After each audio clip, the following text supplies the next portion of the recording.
ಇವತ್ತು ಚೌಳೆಕಾಯಿ ಚಟ್ನಿ ಹೇಗೆ ಮಾಡೋದು ನೋಡೋಣ. ಚೌಳೆಕಾಯಿಗೆ ಒಂದಿಷ್ಟು ಚೌಳೆಕಾಯಿ, ಬೇಕಾದಷ್ಟು ಚೌಳೆಕಾಯಿ ಸರಿಯಾಗಿ ನೀರಲ್ಲಿ ತೊಳೆದು ಅದನ್ನು ಅದರದ್ದೆರಡು ಮುಂದುಗಡೆ ಹಿಂದುಗಡೆ ತುಂಬು ತೆಗೆದು ಇಷ್ಟಿಷ್ಟು ಚಿಕ್ಕದಾಗಿ ಹೆಚ್ಚಿಕೊಂಡಿದ್ದೇನೆ. ಸುಮಾರು 1.5 ಸೆಂಟಿಮೀಟ್ರ್ ಹಾಗೆ ಅಪ್ರಾಕ್ಸಿಮೇಟ್ಲಿ.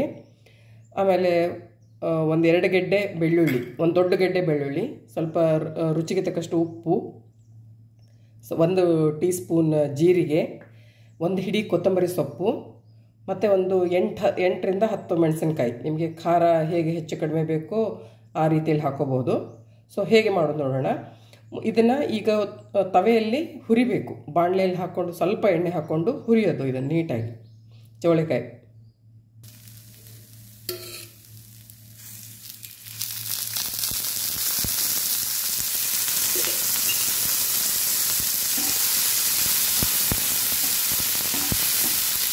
ಸ್ವಲ್ಪ ಎಣ್ಣೆ ಹಾಕ್ಕೊಂಡು ಹುರಿತಾ ಇದ್ದೀನಿ. ಇವಾಗ ಮೀಡಿಯಮ್ ಫ್ಲೇಮ್ದಲ್ಲಿ ಇಟ್ಟು ಹುರಿಲಿಕ್ಕೆ, ತುಂಬ ಹೈ ಫ್ಲೇಮಲ್ಲಿ ಇಟ್ಟು ಹುರಿದ್ರೆ ಅದು ಹೊತ್ತೋಗ್ತದೆ. ಇವಾಗ ಇಷ್ಟು ಹುರಿದಾಗಿದೆ. ಹಸಿಮೆಣಸಿನ್ಕಾಯಿ ಕೂಡ ಹುರ್ಕೋಬೇಕು, ಸ್ವಲ್ಪ ಎಣ್ಣೆ ಹಾಕಿ.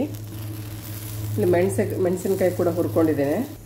ಇವಾಗ ಹುರಿದಿಟ್ಟಿರೋ ಮೆಣಸಿನ್ಕಾಯಿನ ತುಂಡು ಮಾಡಿ ಬೆಳ್ಳುಳ್ಳಿ, ಹಸಿಮೆಣಸಿನ್ಕಾಯಿ, ಜೀರಿಗೆ, ಉಪ್ಪು ಇದು ಎಷ್ಟು ಹಾಕಿ ಮೊದಲು ಒಂದು ರೌಂಡ್ ಮಿಕ್ಸಿ ಮಾಡಿ, ಆಮೇಲೆ ಬಾಕಿರೋ ಈ ಹುರಿದಿಟ್ಟಿರೋ ಚೌಳೆಕಾಯಿನ ಅದ್ರ ಜೊತೆ ಮಿಕ್ಸ್ ಮಾಡಿ ಕೋರ್ಸಾಗಿ ಇದು ಮಾಡೋದು. ಅಂದರೆ ಆ್ಯಂಟಿ ಕ್ಲಾಕ್ ವೈಸ್ ಆಗಿ ನೀವು ತಿರುಗಿದಾಗ ಅದು ಸ್ವಲ್ಪ ತುಂಡಾಗ್ತದೆ ಅಷ್ಟೇ. ಅದು ಪೇಸ್ಟ್ ಆಗಬಾರ್ದು. ಜಸ್ಟ್ ಒಂದರಲ್ಲಿ 4 ಪೀಸ್ ಆದರೆ ಸಾಕು.